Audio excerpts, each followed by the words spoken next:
ሰላም እንደምን አላችሁ ውድ የአዲስ ቲዩብ ዩቲዩብ ቻናላችን ቤተሰቦቼ ሰላምታዬ በያላችሁበት ይድረሳችሁ። እንኳን ደህና መጣችሁ ወደ አዲስ ቲዩብ ዩቲዩብ ቻናል። በዚህ ቻናል የተለያዩ መሰረታዊ የእንግሊዝኛ እንዲሁም የአማርኛ ትምህርቶችን የምታገኙበት በተለይ ለጀማሪዎች ከመሰረቱ ጀምራችሁ እንግሊዝኛን፣ አማርኛ ማንበብ መጻፍ የምትፈልጉ ተማሪዎች ለእናንተ በጣም የተሻለ ቪዲዮ የሚለቀቅበት ቻናል ስለሆነ ሳብስክራይብ በማድረግ ቤተሰብ ይሁኑ ማለት ነው።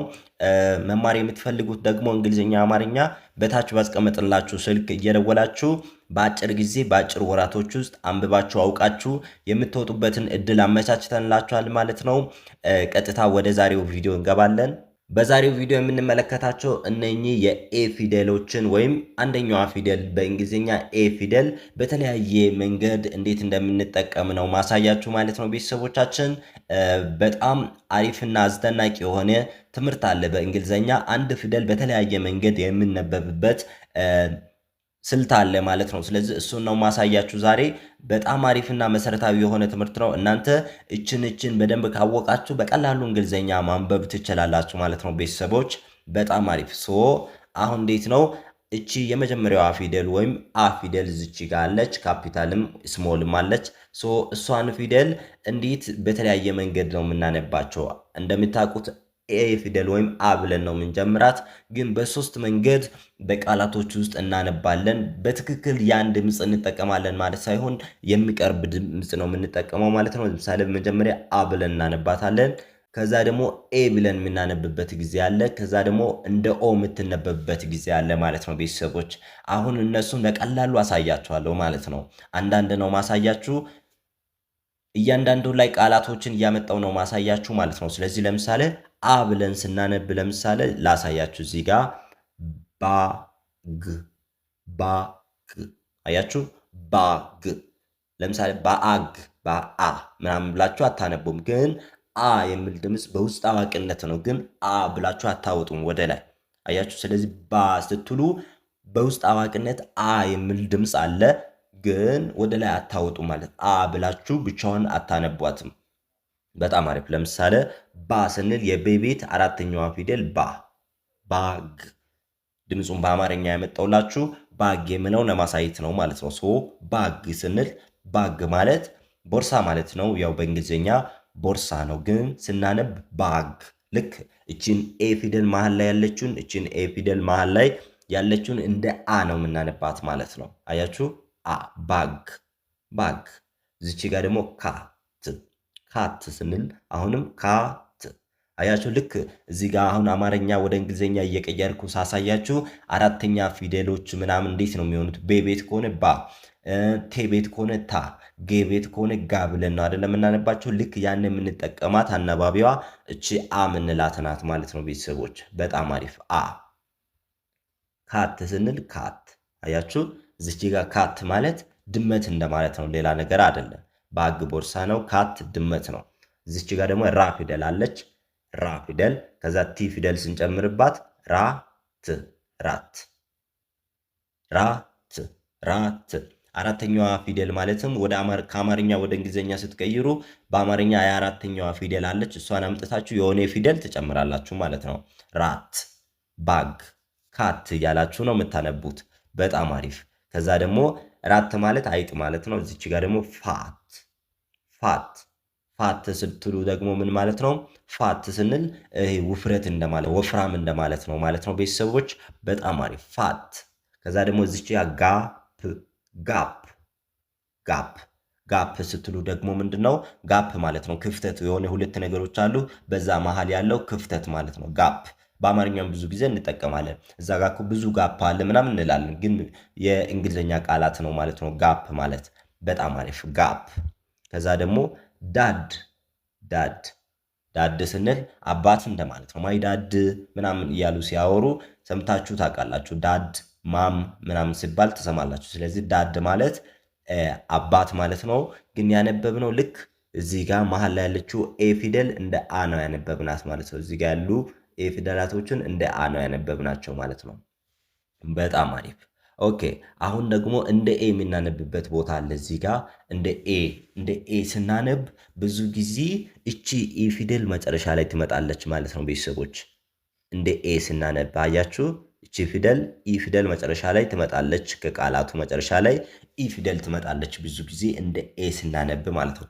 ለምሳሌ እንደ ኤ እንዴት እንደምናነብ አሁን አሳያችኋለሁ። እዚህ ጋር ለምሳሌ እንደ ኤ ስናነብ እቺ አሁን ካ ፊደል እዚህ ጋር ካት ብለን እናነበብናት፣ ግን እዚች ጋር ኢ ፊደል መጨረሻ ላይ ስለመጣች ኬ ብለን ነው የምናነባው። አያችሁ? ስለዚህ ኬክ ኬክ ኬክ ኬክ ማለት ያው ኖርማል ኬኩ ነው ማለት ነው።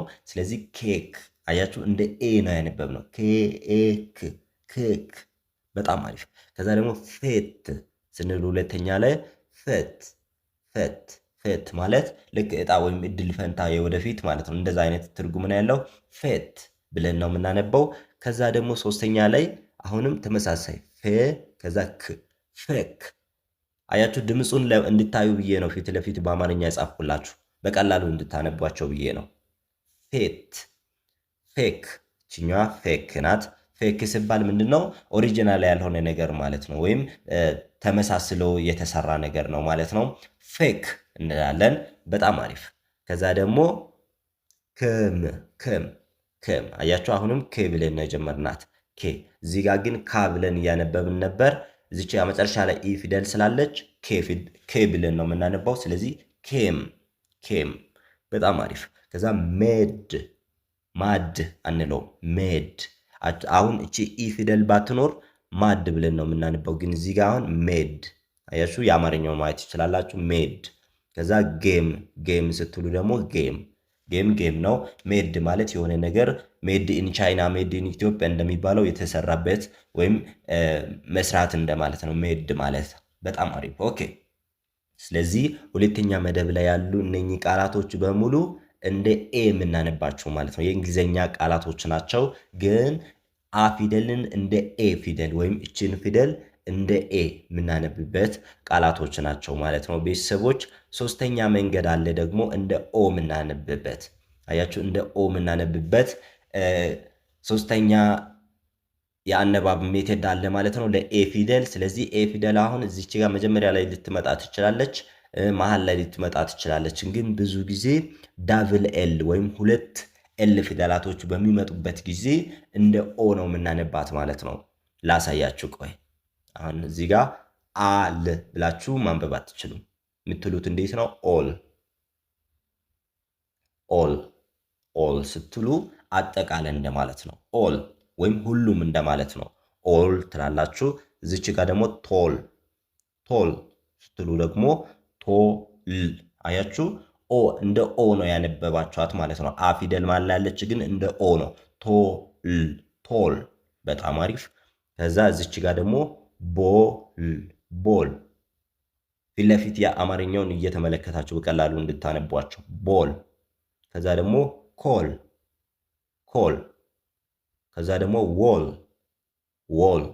አያችሁ እንደ ኦ ነው የምታነቡት። ከዛ መጨረሻ ላይ ደግሞ ስሞል ስሞል። ተመለከታችሁ? ስለዚህ ኤ ፊደል የእንግሊዝኛ የመጀመሪያዋ ፊደል አነባቢ ፊደል ናት። አናባቢ ፊደል ናት። ስለዚህ በሶስት መንገድ ልትነበብ ትችላለች ማለት ነው። ሌሎችም እንደዚህ የምነበቡት አሉ። በቀጣይ ቪዲዮ እሰራላችኋለሁ። ስለዚህ ዛሬ ኤ ፊደል ተጠቅማችሁ የምታነቧቸው ቃላቶች ናቸው። እዚህ መስመር ያሉት ልክ ኤ ፊደል እንደ አ ፊደል ስታነቡ፣ እዚህ ጋር ያሉት ደግሞ ኤ ፊደል ኤ ብላችሁ ስታነቡ፣ መጨረሻ ላይ ያሉት ደግሞ ኤ ፊደል እንደ ኦ ስታነቡ የሚያሳዩ ቃላቶች ናቸው ማለት ነው። ስለዚህ እነኚህ በትክክል ከያዛችሁ ሳትቸገሩ ታነባላችሁ ማለት ነው። ውድ የአዲስ ቲቪ ቤተሰቦቻችን በጣም አሪፍና አስተማሪ ቪዲዮ ነው። በደንብ ከወደዳችሁ ሌሎች ቪዲዮቹን እንደዚህ እየሰራው አመጣላችኋለሁ። ኮሜንት ላይ ጻፉልኝ። ስላዳመጣችሁኝ አመሰግናለሁ። ላይክ እያደረጋችሁ ከወጣችሁ፣ ኮሜንት እያደረጋችሁ ከወጣችሁ የበለጠ እንድንሰራ ያበረታታናል ማለት ነው። ውድ ቤተሰቦች ስላዳመጣችሁኝ አመሰግናለሁ። በሌላ ቀን በሌላ ቪዲዮ እስክንመለስ ድረስ ሰናይ ጊዜ